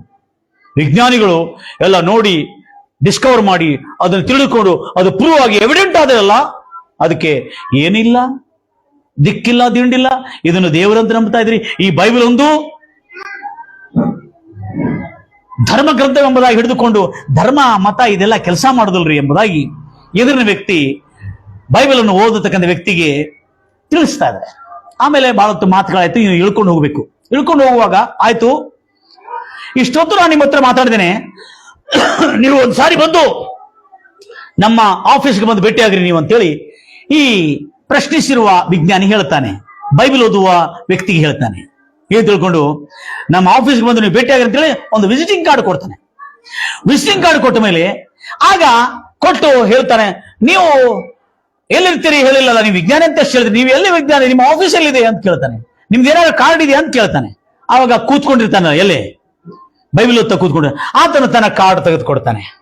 ಕಾರ್ಡ್ ತೆಗೆದುಕೊಟ್ಕೊಳ್ಳಿ, ಆ ಕಾರ್ಡ್ ಓದಿದ್ಕೊಳ್ಳಿ, Thomas Alva Edison. Praise Lord Jesus. ಆ ಬೈಬಲ್ ಅನ್ನು ಓದ್ತಿರ್ತಕ್ಕಂಥ ವಿಜ್ಞಾನಿ ಸಾಧಾರಣವಾದ ವ್ಯಕ್ತಿ ಅಲ್ಲ, ಥಾಮಸ್ ಆಲ್ವಾ ಎಡಿಸನ್. ಇಮಿಡಿಯೇಟ್ಲಿ ಆ ವ್ಯಕ್ತಿ ಎದ್ದು ನಿಂತು, sir I am extremely sorry sir, ನೀವು ಥಾಮಸ್ ಆಲ್ವಾ ಎಡಿಸನ್ ಅಂತ ನಂಗೆ ಗೊತ್ತಿಲ್ಲ. ಯಾಕಂದ್ರೆ ಆಗಿನ ಕಾಲದಲ್ಲಿ ಥಾಮಸ್ ಆಲ್ವಾ ಎಡಿಸನ್ ಅವರ ಮಾಡಿರ್ತಕ್ಕಂಥ ಆವಿಷ್ಕಾರಕ್ಕೆ ಪೇಪರ್ ನಲ್ಲಿ ಫೋಟೋ ಬರ್ತಿಲ್ಲಾಗಿತ್ತು. ಏನು ಬರ್ತಿಲ್ಲಾಗಿತ್ತು? ಫೋಟೋಗಳು ಬರ್ತಿಲ್ಲಾಗಿತ್ತು. ಅದಕ್ಕೆ ಥಾಮಸ್ ಆಲ್ವಾ ಎಡಿಸನ್ ಅವರ ಮುಖ ಪರಿಚಯ ಇಲ್ಲಾಗಿತ್ತು. ಥಾಮಸ್ ಆಲ್ವಾ ಎಡಿಸನ್ ಅವರ ಹೆಸರು ಗೊತ್ತಿತ್ತು, ಈತನ ದೊಡ್ಡ ವಿಜ್ಞಾನಿ, ಈತನ ಆವಿಷ್ಕಾರ ಮಾಡತಕ್ಕಂಥ ಕಾರ್ಖಾನೆಯನ್ನು ಸ್ಥಾಪಿಸಿದಾನೆ, ಈತನು ಪ್ರಾಜೆಕ್ಟರ್ ಕ್ಯಾಮ್ರಾವನ್ನು, ರೆಕಾರ್ಡಿಂಗ್ ಕ್ಯಾಮ್ರಾವನ್ನು, ರೆಕಾರ್ಡಿಂಗ್ ಆಡಿಯೋ ರೆಕಾರ್ಡಿಂಗ್, ಹಾಡು ಹಾಡ್ತಕ್ಕಂಥ, ಹಾಡು ಕೇಳ್ತಕ್ಕಂಥ, ಸ್ವರವನ್ನು ಕೇಳ್ತಕ್ಕಂಥ ರೆಕಾರ್ಡಿಂಗ್ ಗ್ರಾಮಫೋನ್ ಅನ್ನು ಮತ್ತು ಬಲ್ಬ್ ಅನ್ನು ಕಂಡಿಡಿದ ಎಂಬುದಾಗಿ ಪೇಪರ್ಗಳಲ್ಲಿ ಬಹಳ ಖ್ಯಾತಿಯಾಗಿತ್ತು. ಆದ್ರೆ ಥಾಮಸ್ ಆಲ್ವಾ ಎಡಿಸನ್ ಅವರ ಮುಖ ಪರಿಚಯ ಇಲ್ಲಾಗಿತ್ತು. ಆದ್ರೆ ಈ ಎದುರು ಕೂತಿರ್ತದ ವ್ಯಕ್ತಿ ಆಶ್ಚರ್ಯಚಕಿತನಾಗಿ, ಅಯ್ಯ ನಂಗೆ ಕ್ಷಮಿಸ್ರಯ್ಯ, ನೀವು ಥಾಮಸ್ ಆಲ್ವಾ ಎಡಿಸನ್ ಅಂತ ಗೊತ್ತಿಲ್ಲ ಅಂತ ಹೇಳ್ತಾನೆ. ಆಯ್ತು, ನಾನೇ ನಿಮ್ಮ ಆಫೀಸ್ಗೆ ಬರ್ತೀನಿ ಸರ್, ಕ್ಷಮಿಸಿ, ನಾನು ನಿಮ್ಮ ಆಫೀಸ್ಗೆ ಬಂದು ನಿಮ್ಮ ಆಫೀಸನ್ನು ನೋಡ್ತೀನಿ, ನಾನು ನಿಮ್ಮ ಆ ಕಂಪನಿಗೆ ಬಂದು ನಾನು ನೋಡ್ತೀನಿ ಎಂಬುದಾಗಿ ಹೇಳಿರುವಾಗ, ಸರಿ ಬಾ ಅಂತ ಹೇಳ್ತಾನೆ. ಕೇಳಿಸ್ಕೋತಿರ್ಲಿ. ಆಗ ಥಾಮಸ್ ಆಲ್ವಾ ಎಡಿಸನ್ ಭೇಟಿ ಆಗ್ಲಿಕ್ಕೆ ಈತನು ಹೋಗ್ತಾನೆ, ಆತನ ಕಾರ್ಡ್ ತಗೊಂಡು. ಆತನ ಕಂಪನಿಗೆ ಹೋಗಿರುವಾಗ ಆತನ ಆ ಒಂದು ಬಹಳ ದೊಡ್ಡ ಜಾಗ, ಅದು ಸ್ಥಳ, ಎಷ್ಟೋ ಎಕರೆ ಜಮೀನಲ್ಲಿ ನೂರಾರು ಜನರನ್ನು ಆವಿಷ್ಕಾರ ಮಾಡತಕ್ಕಂಥ ಕಾರ್ಖಾನೆ ಮೊದಲನೇದಾಗಿ ಸ್ಥಾಪಿಸಿದ್ದಾನೆ. ಅನೇಕ ಆವಿಷ್ಕಾರಗಳು ಅಲ್ಲೇ ಆ ಶತಮಾನದಲ್ಲಿ, 18ನೇ ಶತಮಾನದಲ್ಲಿ ಸೋಲಾರ್ ಸಿಸ್ಟಮು ಎಷ್ಟೋ ಸ್ಕ್ವೇರ್ ಫೀಟ್ ದೊಡ್ಡದು, ಬಹಳ ದೊಡ್ಡ ಸ್ಕ್ವೇರ್ ಫೀಟ್ ದೊಡ್ಡದಲ್ಲಿ ಸೋಲಾರ್ ಸಿಸ್ಟಮ್ ಕೂಡ ಆವಿಷ್ಕಾರ ಮಾಡಲಾಗಿತ್ತು. ಅವಾಗ ಸೌರಶಕ್ತಿಯನ್ನು ಉಂಟು ಮಾಡತಕ್ಕಂಥದ್ದು, ಸೂರ್ಯನ ಕಿರಣದಿಂದ ವಿದ್ಯುತ್ ಶಕ್ತಿಯನ್ನು ಉಂಟು ಮಾಡತಕ್ಕಂಥದ್ದು. ಇದನ್ನು ನೋಡಿ ಆ ಚಿಕ್ಕ ವಿಜ್ಞಾನಿ ಕೇಳ್ತಾನೆ, ಸರ್ ಇದು ಹೇಗೆ ಬಂದಿದೆ ಅಂತ ಕೇಳ್ತಾನೆ. ಏನಿಲ್ಲ ನೋಡ್ರಿ, ಏನ್ ಹೇಳ್ತಾನೆ, ಏನಿಲ್ಲ, ಬಾಗಿಲ ತೆರೆದು ಬಿಟ್ಟಿದ್ದೇನೆ, ಅದು ಬಂದ್ಬಿಟ್ಟಿದೆ ಅಂತ ಹೇಳ್ತಾನೆ. ಸರ್ ಏನ್ ಸರ್, ನಾನು ಟ್ರೈನ್ನಲ್ಲಿ ನಿಮ್ ಜೊತೆಲಿ ಮಾತಾಡಿದ್ದು ತಪ್ಪಾಯ್ತಲ್ಲ ಸರ್, ಇನ್ನೂ ನೆನ್ಪಿಟ್ಕೊಂಡಿದ್ದೀರಾ ಸರ್, ಹೇಳಿ ಸರ್. ಇಲ್ಲ ಏನಿಲ್ಲ, ಬಾಗಿಲನ್ನು ತೆರೆದೆ ಆ ಹಾಲ್ನಲ್ಲಿ ಅದು ಬಂತು ಅಂತ ಹೇಳ್ತಾರೆ. ಯಾರು? ಥಾಮಸ್ ಆಲ್ವಾ ಎಡಿಸನ್ ಹೇಳ್ತಾರೆ. ಯಾರಿಗೆ? ಈ ಮಹಾ ಬುದ್ಧಿವಂತನ ಇರ್ತಾನಲ್ಲ, ಬೈಬಲ್ ಯಾಕೆ ಓದ್ತಾ ಇದ್ದೇನೆ ಎಂಬುದಾಗಿ ಹೇಳ್ತಾನಲ್ಲ, ಅವನು ಹೇಳ್ತಾನೆ. ಆಮೇಲೆ ಇಲ್ಲ ಸರ್, 1 to 1 ಸರ್, ಹೇಳಿ ಸರ್, ಕ್ಷಮಿಸಿ ಸರ್, ದಯಮಾಡಿ ತಮಾಷೆ ಮಾಡಬೇಡಿ ಸರ್, ಹೇಳಿ ನನಗೆ ಹೇಗಾಗಿದೆ. ಅವಾಗ ಆತ ಹೇಳ್ತಾನೆ, ಇದು ಮೊದಲು ಇಲ್ಲ ಆಗಿತ್ತು, ಇದು ಬರ್ಬೇಕಾದ್ರೆ ಅದೃಶ್ಯವಾಗಿ, ನೀ ಹೇಳ್ತಾ ಇದ್ದಿ ಕಣ್ಣಿಗೆ ಕಂಡು ಬಂದ್ರೆ ಅದು ನಂಬಬೇಕು, ಇದು ಕಣ್ಣಿಗೆ ಕಾಣ್ಲಿಕ್ಕೆ ಮುಂಚೆ, ಇದು ವಾಸ್ತವಿಕ ಕಣ್ಣಿಗೆ ಕಾಣ್ಲಿಕ್ಕೆ ಮುಂಚೆ, ಇದು ನನ್ನ ಮನಸ್ಸೊಳಗೆ, ನನ್ನ ಆತ್ಮ ಕಣ್ಣುಗಳಿಂದ ಇದನ್ನು ನೋಡಿದ್ದೇನೆ ನಾನು ಎಂಬುದಾಗಿ ಹೇಳ್ತಾನೆ. Praise the Lord Jesus. ನಾನು ಇದನ್ನು ಮೊದಲೇ ನೋಡಿದ್ದೇನೆ, ಅದನ್ನು ನೋಡಿದ ಮೇಲೆ, ಅದು ಯಾರು ನೋಡಿಲ್ಲ, ಅದನ್ನು ನಾನು ಮಾಡಿದ ಮೇಲೆ ನೀನು ನೋಡ್ಲಿಕ್ಕೆ ಆಗ್ತದೆ, ಇದು ಮೊದಲು ಇಲ್ಲ ಆಗಿತ್ತು. ಹಲ್ಲೆಲೂಯಾ. ಹಾಗೆ ದೇವರು ಕಣ್ಣಿಗೆ ಕಾಣದಿದ್ರು ದೇವರಿಲ್ಲ ಅಂತ ಹೇಳಲಿಕ್ಕೆ ಬರಲ್ಲ. ಕಡವಲ್ ಇರುಕರಾರ್, ತಮಿಳಲ್ಲಿ ಬಹಳ ಚೆನ್ನಾಗಿದೆ ಇದು. ದೇವರು ಇದ್ದಾನೆ, ಆ ದೇವರು ಇರುವುದರಿಂದಲೇ ನಾವೆಲ್ಲರೂ ಇಲ್ಲಿದ್ದೀವಿ. Design, there is every design there is a designer. ಪ್ರತಿಯೊಂದು ಸೃಷ್ಟಿಯ ಹಿಂದುಗಡೆ ಓರ್ವ ಸೃಷ್ಟಿಕರ್ತನು ಇದ್ದಾನೆ ಅಂತಕ್ಕಂಥ ಸತ್ಯ ಈ ಬೈಬಲ್ ಹೇಳ್ತಾ ಇದೆ. Praise the Lord Jesus. ನನ್ನ ಪ್ರಿಯ ಸಹೋದರಿ ಸಹೋದರೇ, ತಾಯಿಯ ನುಡಿ ಥಾಮಸ್ ಆಲ್ವಾ ಎಡಿಸನ್ ರೂಪಿಸಿದ ಮಾತ್ರವಲ್ಲೇ ಈ ಬೈಬಲ್ ಆತನ ಜೀವನದಲ್ಲಿ ದೊಡ್ಡ ಕಾರ್ಯವನ್ನು, ದೊಡ್ಡ ಪ್ರೇರಣೆಯನ್ನು, ದೊಡ್ಡ ಸಾಮರ್ಥ್ಯವನ್ನು, ದೊಡ್ಡ ಕಾರ್ಯಗಳನ್ನು ಸಾಧಿಸತಕ್ಕಂತ ಪ್ರತಿಭೆಯು ಆತನಲ್ಲಿ ಹುಟ್ಟಿ ಬರುವಂತೆ ಮಾಡಿತ್ತು. ಈ ದೇವರ ಯೇಸು ಕ್ರಿಸ್ತನಿಂದ ಉಂಟಾಗಿರ್ತಕ್ಕಂಥ ವಾಕ್ಯಗಳು, ಕರ್ತನಾದ ಯೆಹೋವನಿಂದ ಉಂಟಾಗಿರ್ತಕ್ಕಂಥ ವಾಕ್ಯಗಳು ಒಂದು ಮನುಷ್ಯನು ದೊಡ್ಡ ವಿಜ್ಞಾನಿ ಮಾಡಲು ಕಾರಣವಾಗಿದೆ. ನನ್ನ ಪ್ರಿಯ ಸಹೋದರಿ ಸಹೋದರಿ, ಯಾಕಂದ್ರೆ ಬೈಬಲ್ ಹೇಳ್ತದೆ, ಕರ್ತನೇ ನಿನ್ನ ಧರ್ಮಶಾಸ್ತ್ರ, ಮೈ ಗುಡ್ನೆಸ್ ವಾಟ್ ಎ ಮಾಡರ್, ನಿನ್ನ ಧರ್ಮಶಾಸ್ತ್ರ ನನ್ನನ್ನು ನನ್ನ ಶಿಕ್ಷಕರಕ್ಕಿಂತ ಜ್ಞಾನಿಯಾಗಿ ಮಾಡಿತ್ತೆಂಬುದಾಗಿ. ಮೈ ಲಾರ್ಡ್, ಕೀರ್ತನೆಗಾರನಾಗಿರೋ ದಾವೀದನು ಹೇಳ್ತಾನೆ, ಏನಂತ ತಿಳ್ಕೊಂಡು, ದೇವರೇ, ನೀ ಈ ಒಂದು ನ್ಯಾಯ ಪ್ರಮಾಣ, the book of your law made me more wiser then my teachers. ಕರ್ತನೆ, ನನಕ್ಕಿಂತ ನಾನನ್ನು ಬಹಳ ಜ್ಞಾನಿಯನ್ನಾಗಿ, ನನ್ನನ್ನು ಅವರಿಗಿಂತ ಹೆಚ್ಚಿನ ತಿಳುವಳಿಕೆ ಉಳ್ಳವನಾಗಿ ನನ್ನನ್ನು ಮಾಡಿದ ಕರ್ತನೆ ಸ್ತೋತ್ರ. ನನ್ನ ಬೋಧಕರಕ್ಕಿಂತ ಕರ್ತನೆ ನಿನ್ನ ಈ ಧರ್ಮಶಾಸ್ತ್ರ ನನ್ನನ್ನು ಬಹಳ ದೊಡ್ಡವನಾಗಿ ಮಾಡಿತು ಎಂಬುದಾಗಿ ಹೇಳ್ತದೆ. ಕೀರ್ತನೆ 98, ಕೀರ್ತನೆ 119, 98ರಲ್ಲಿ ಇದೆ. ಓದ್ತೀರಮ್ಮ? ಕರ್ತನೆ, ನಿನ್ನ ಈ ಒಂದು ಧರ್ಮಶಾಸ್ತ್ರ ಮೂಲಕ ನನ್ನ ವೈರಿಗಳಿಗಿಂತ ನಾನು ಬುದ್ಧಿವಂತನಾಗಿದ್ದೇನೆ. ಸದಾಕಾಲವು ಇವೇ ನನಗಿವೆ. ನಿನ್ನ ಕಟ್ಟಳೆಗಳು ನನಗೆ ಜ್ಞಾನವಾಗಿರುವುದರಿಂದ, ನನ್ನ ಧ್ಯಾನವಾಗಿರುವುದರಿಂದ ನನ್ನ ಶಿಕ್ಷಕರಕ್ಕಿಂತ, ನನ್ನ ಉಪಾಧ್ಯಾಯಕರಕ್ಕಿಂತ, ನನ್ನ ಲೆಕ್ಚರರ್ಕ್ಕಿಂತ ಜ್ಞಾನಿಯಾಗಿದ್ದೇನೆ. ನಿನ್ನ ನಿಯಮಗಳನ್ನು ಕೈಗೊಂಡಿರುವುದರಿಂದಲೇ ನಾನು ಅತ್ಯಂತ ಹಿರಿಯರು ವೃದ್ಧರಕ್ಕಿಂತ ನಾನು ವಿವೇಕಿಯಾಗಿದ್ದೇನೆ ಎಂಬುದಾಗಿ ಕೀರ್ತನೆಗಾರನಾದ ದಾವೀದನು 119ನೇ ಕೀರ್ತನೆಯಲ್ಲಿ 98ನೇ ವಚನದಲ್ಲಿ ಬರೆಯಲ್ಪಟ್ಟಿರುವ ಈ ಸತ್ಯ ಅಕ್ಷರ ಪ್ರಕಾರವಾಗಿ ಒಬ್ಬನನ್ನು ಜ್ಞಾನಿಯಾಗಿ, ಒಬ್ಬನನ್ನು ವಿಜ್ಞಾನಿಯಾಗಿ, ಒಬ್ಬನನ್ನು ಅನೇಕ ಕಾರ್ಯಗಳನ್ನು ಯಂತ್ರಗಳನ್ನು ಆವಿಷ್ಕಾರ ಮಾಡತಕ್ಕಂತ ಥಾಮಸ್ ಆಲ್ವಾ ಎಡಿಸನ್ ಆಗಿ ಮಾಡಿತ್ತು. ಅವರ ತಾಯಿಯಿಂದ ಬಂದಿರತಕ್ಕಂತ ಈ ಬೈಬಲ್ ಸಂಬಂಧಪಟ್ಟಿರ್ತಕ್ಕಂಥ ಒಂದು ಪ್ರೋತ್ಸಾಹ ಮಾಡತಕ್ಕಂಥ ಒಂದು ನುಡಿ ಅಷ್ಟೇ ಅಲ್ಲದೆ ಅವನ ಜೀವನ ಪರ್ಯಂತೆಲ್ಲ ಬೈಬಲ್ ಅನ್ನು ಓದೋದನ್ನು ಬಿಡಲಿಲ್ಲ, ಬೈಬಲ್ನ ವಾಕ್ಯವನ್ನು ಬಿಡಲಿಲ್ಲ. ಆ ವಾಕ್ಯಗಳು ಓದೋದ್ರಿಂದ ಅವನ ಉಪಾಧ್ಯಾಯರಕ್ಕಿಂತಲೂ ಅತ್ಯಂತ ದೊಡ್ಡ ಜ್ಞಾನಿ ಆಗಿದ್ದಾನೆ. ಈ ವಾಕ್ಯವು, ಪ್ರೈಸ್ ದ ಲಾರ್ಡ್ ಜೀಸಸ್, ಈ ದಿವ್ಯ ವಾಕ್ಯವು, ಈ ಬೈಬಲ್ ಇವತ್ತಿಗೂ ಅಕ್ಷರ ಸಹಿತವಾಗಿ ಎಲ್ಲರ ಜೀವನದಲ್ಲಿ ದೊಡ್ಡ ದೊಡ್ಡ ಮಹಾಜ್ಞಾನಿಗಳಾಗುವಂತೆ ಮಾಡ್ತಾ ಇದೆ. ಮೂರ್ಖರನ್ನು ಜ್ಞಾನಿಗಳಂತೆ ಮಾಡುವಂಥದ್ದು, ಅಜ್ಞಾನಿಗಳನ್ನು ಜ್ಞಾನಿಗಳಂತೆ ಮಾಡುವಂಥದ್ದು, ಮಂದ ಬುದ್ಧಿಯವರನ್ನು ಜ್ಞಾನಿಗಳು ಆವಿಷ್ಕಾರ ಮಾಡತಕ್ಕಂಥ ವಿಜ್ಞಾನಿಗಳಂತೆ ಮಾಡತಕ್ಕಂಥ ಈ ಧರ್ಮಶಾಸ್ತ್ರವೇ ಥಾಮಸ್ ಆಲ್ವಾ ಎಡಿಸನ್ ಅವರಲ್ಲಿ ಬಹಳ ದೊಡ್ಡ ಕಾರ್ಯ ಮಾಡಿದೆ. ನನ್ನ ಪ್ರಿಯ ಸೋದರಿ ಸೋದರೇ, ಕಣ್ಣ ಮುಚ್ಚೋಣ, ಎಲ್ಲ ದಿನದ ದೇವರಿಗೆ ಸಮರ್ಪಿಸೋಣ. ಇವತ್ತಿನ ನಮ್ಮ ಮಕ್ಕಳು ಜಾಣರೆಂದು ನಾವು ಕರೆಯೋಣ. ಇವತ್ತಿನ ನಮ್ಮ ಬಾಯಿಂದ ಬರ್ತಕ್ಕಂಥ ನಮ್ಮ ನುಡಿಗಳು, ಕುಟುಂಬದಲ್ಲಿರ್ತಕ್ಕಂಥ ಯಾರೇ ಇರಲಿ, ಬುದ್ಧಿಹೀನರಾಗಿರ್ಲಿ, ಅವರು ಕುಡುಕರಾಗಿರ್ಲಿ, ಪಟ್ಟಿಂಗರಾಗಿರ್ಲಿ, ಅವ್ರನ್ನು ನೀ ಕುಡುಕ, ನೀ ಪಟ್ಟಿಂಗ, ನೀನು ಎದಕ್ಕೆ ಬೇಕಾಗಿಲ್ಲದ, ನೀನು ಬುದ್ಧಿ ಇಲ್ಲದವನು ಎಂಬುದಾಗಿ ಯಾವತ್ತೂ ಹೇಳಿಕ್ ಹೋಗ್ಬೇಡ್ರಿ. ತಮ್ಮ ಮನೆಯಲ್ಲಿರ್ತಕ್ಕಂಥ ನಿಮ್ಮ ಹೆಂಡತಿಯರನ್ನು ಬುದ್ಧಿ ಇಲ್ಲದ ಮಂದಮತಿ ಉಳ್ಳವಳು, ನೀನು ಎಮ್ಮಿ ಬೆಳೆದಂಗೆ ಬೆಳೆದಿ, ನಿನಗೆ ಬುದ್ಧಿ ಇಲ್ಲ ಅಂತೇಳಿ ಜನರು ಹೇಳ್ತಾರೆ, ಗಂಡ ಹೇಳ್ತಾನೆ ಒಂದೊಂದು ಸಾರಿ. ಆವಾಗ ಅದನ್ನ ನಂಬಬೇಡ ನನ್ನ ಪ್ರಿಯ ಸಹೋದರಿ ಸಹೋದರಿ. ಯಾರು ಏನು ಹೇಳಿದ್ರು, ಪ್ರೈಸ್ ಲಾರ್ಡ್ ಜೀಸಸ್ ಹಲ್ಲೆಲೂಯಾ, ನಿನ್ನಲ್ಲಿ ಇರ್ತಕ್ಕಂಥ ಕೌಶಲ್ಯವನ್ನು ಹೊರಗೆ ತೆಗಿ, ಪ್ರೋತ್ಸಾಹವನ್ನು ಪಡ್ಕೊಂಡ ಮೇಲೆ ಕೌಶಲ್ಯ ಹೊರಗೆ ತೆಗಿ. ಆದ್ರೆ ಅದನ್ನೇ ನಂಬಿಕೊಂಡು ಅದಕ್ಕಿಂತ ಬುದ್ಧಿಹೀನಲಾಗಬೇಡ. ದೇವ್ರ ಮಕ್ಕಳೇ, ಎಲ್ಲ ದಿನ ದೇವರಿಗೆ ಸಮರ್ಪಿಸೋಣ. ನನ್ನ ಮಾಡೋ ಪರಲೋಕದಲ್ಲಿರುವಂತ ನಮ್ಮ ತಂದೆ ಆದ ದೇವರ ರಾಜ, ಧರ್ಮಶಾಸ್ತ್ರವು, ಈ ಆಜ್ಞೆಗಳು, ಈ ನಿನ್ನ ಕಟ್ಟಳೆಗಳು ನನ್ನ ಉಪಾಧ್ಯಾಯಕ್ಕಿಂತಲೂ ನನ್ನನ್ನು ಅತ್ಯಂತ ಜ್ಞಾನಿಯಾಗಿ ಮಾಡಿದೆ ಕರ್ತನೆ. ಥಾಮಸ್ ಆಲ್ವಾ ಎಡಿಸನ್ ಅವರು ತನ್ನ ತಾಯಿ ಬೈಬಲ್ ಮಾತಿನ ಪ್ರಕಾರವಾಗಿ ನನ್ನ ಮಗನು ದೊಡ್ಡ ಜೀನಿಯಸ್ ಆಗಿದ್ದಾನೆ, ನನ್ನ ಮಗನು ದೊಡ್ಡ ಜ್ಞಾನಿ, ಮೇಧಾವಿ, ಪ್ರವೀಣನು, ಜಾಣನು, ನಿಪುಣನಾಗಿದ್ದಾನೆ ಎಂಬುದಾಗಿ ತನ್ನ ಬಾಯಿಂದ ಆ ತಾಯಿ ನುಡಿದಿರೋದ್ ಮಾತು ಅಕ್ಷರ ಸಹಿತವಾಗಿ ಥಾಮಸ್ ಆಲ್ವಾ ಎಡಿಸನ್ ಇರ್ತಕ್ಕಂಥ ಮಂದ ಬುದ್ಧಿಯನ್ನು ಭೇದಿಸಿ ಅವನಲ್ಲಿರ್ತಕ್ಕಂಥ ತಲಾಂತನ ಪ್ರತಿಭೆಯನ್ನು ಮೂಡಿ ಹೊರಗೆ ಹುಟ್ಟಿ ಬರುವಂತೆ ಮಾಡ್ತಕ್ಕಂಥ ಆ ಸಾಮರ್ಥ್ಯ ತಾಯಿ ಬಾಯಿಂದ ಬರ್ತಕ್ಕಂಥ ನುಡಿಯಾಗಿದೆ ಕರ್ತನೆ. ಅದೇ ನುಡಿ ದೇವರ ವಾಕ್ಯದಿಂದ ಉಂಟಾಗಿದೆ ರಾಜ.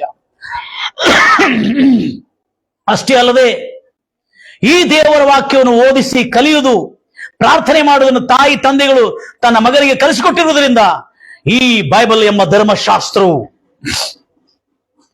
ಆತನ ಕರ್ತನೇ, ನಿನ್ನ ನುಡಿಗಳು, ನಿನ್ನ ಕಟ್ಟಳೆಗಳು, ನಿನ್ನ ನಿಯಮಗಳು, ನಿನ್ನ ಆಜ್ಞೆಗಳು ಕರ್ತನೆ ನನ್ನ ಶಿಕ್ಷಕರಕ್ಕಂತೆ, ನನ್ನ ಉಪಾಧ್ಯಾಯರಕ್ಕಂತೆ ನನಗೆ ಹೆಚ್ಚಿನ ತಿಳುವಳಿಕೆಯುಳ್ಳವನಾಗಿ ಮಾಡಿದೆ.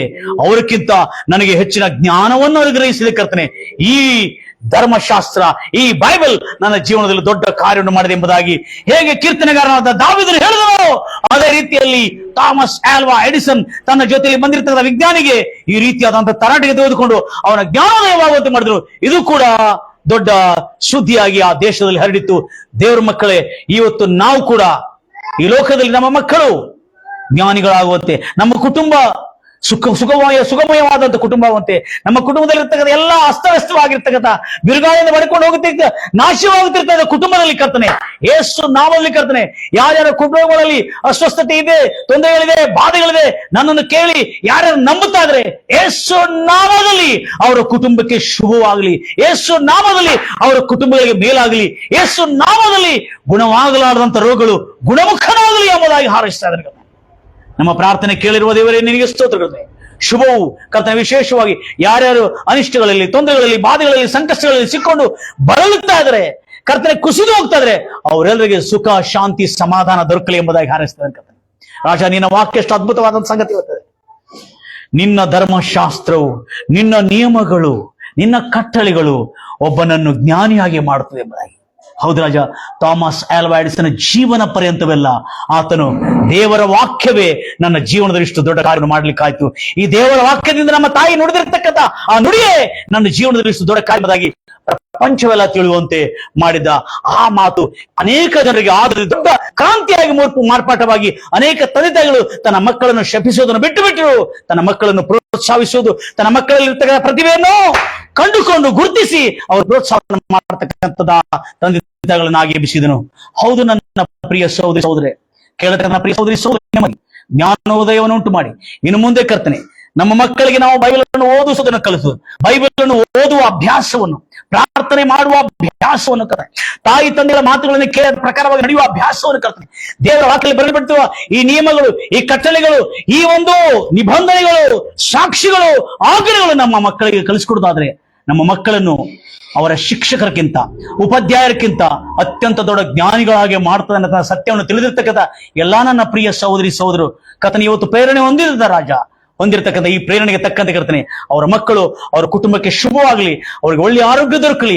ಅವರ ಕರ್ತನೆ ಈ ಮಾತು ಕರ್ತನೆ ನಮ್ಮ ದೇಶದಾದ್ಯಂತದಲ್ಲಿ ಕರ್ತನೆ ಅನೇಕ ಜನರು ಕರ್ತನೆ, ಅನೇಕ ಮಕ್ಕಳು ಕರ್ತನೆ ಪತನವಾಗುತ್ತಿರ್ತಕ್ಕಂಥ ಮಕ್ಕಳಿಗೆ ಯೇಸು ನಾಮದಲ್ಲಿ ನೀವು ಜ್ಞಾನವಂತರಾಗ್ತೀರಿ. ಓ, ಯಾರಾದ್ರೂ ನಿಮ್ಮನ್ನ ಮಂದ ಬುದ್ಧಿಯವರ ಮೇಲೆ ಹೇಳಿರಬಹುದು, ಯೇಸು ನಾಮದಲ್ಲಿ ನಿಮ್ಮಲ್ಲಿ ಮಂದ ಬುದ್ಧಿ ಅಲ್ಲ, ನಿಮ್ಮಲ್ಲಿ ಇರ್ತಕ್ಕಂಥ ಪ್ರತಿಭೆಯನ್ನು ಹೊರಗೆ ತೆಗಿರಿ. ಮಂದ ಬುದ್ಧಿಯಾಗಿ ಉಳ್ಕೊಳ್ಳದೆ ಒಳಗಿರ್ತಕ್ಕಂಥ ಪ್ರತಿಭೆಯನ್ನು ತೆಗೆದು ಅದರ ಮೇಲೆ ಅಧ್ಯಯನ ಮಾಡಿ, ಕಾರ್ಯ ಮಾಡಿ, ಪ್ರಾಕ್ಟೀಸ್ ಮಾಡಿ, ಅಭ್ಯಾಸ ಮಾಡಿ ನೀವು ಕೂಡ ದೊಡ್ಡ ವಿಜ್ಞಾನಿಗಳಾಗುವುದು ಖಚಿತ. ಕೃಪಾ ಸಂಪೂರ್ಣಾದ ದೇವರೇ ನಿನಗೆ ಸ್ತೋತ್ರ.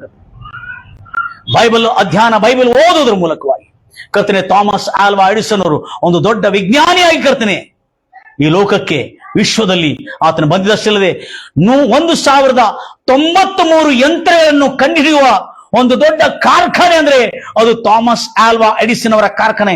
ವಿಶ್ವದ ಅತ್ಯಂತ ದೊಡ್ಡ ಹೆಚ್ಚಿನ ಯಂತ್ರಗಳನ್ನು ಕಂಡುಹಿಡಿದಿರತಕ್ಕಂಥ ಒಂದು ಕಾರ್ಖಾನೆ ಅದು ಥಾಮಸ್ ಆಲ್ವಾ ಎಡಿಸನ್ ಅವರ ಕಾರ್ಖಾನೆಯಿಂದ 1093 ಯಂತ್ರಗಳನ್ನು ಕಂಡುಹಿಡಿದು ಅದಕ್ಕೆ ಪೇಟೆಂಟ್ ಮಾಡಿರ್ತಕ್ಕಂಥ ಇಂತಹ ದೊಡ್ಡ ದಾಖಲೆಯನ್ನು ಸೃಷ್ಟಿಸಿರತಕ್ಕಂಥ ವ್ಯಕ್ತಿಯ ಅಸ್ತಿತ್ವದಲ್ಲಿ ಬೈಬಲ್ ಮತ್ತು ಅವರ ತಾಯಿ ಬೈಬಲ್ ನುಡಿಗಳನ್ನು ನುಡಿದಿರುವುದರಿಂದ ಆ ಮಗನಿಗೆ ಇಷ್ಟು ದೊಡ್ಡ ಸ್ಫೂರ್ತಿ ಸಿಕ್ಕಿದೆ ಎಂಬುದಾಗಿ ತಿಳಿದುಕೊಂಡಿದೆ. ರಾಜ, ಕೃಪೆಯಲ್ಲಿ ಶುಭವಾಗಲಿ.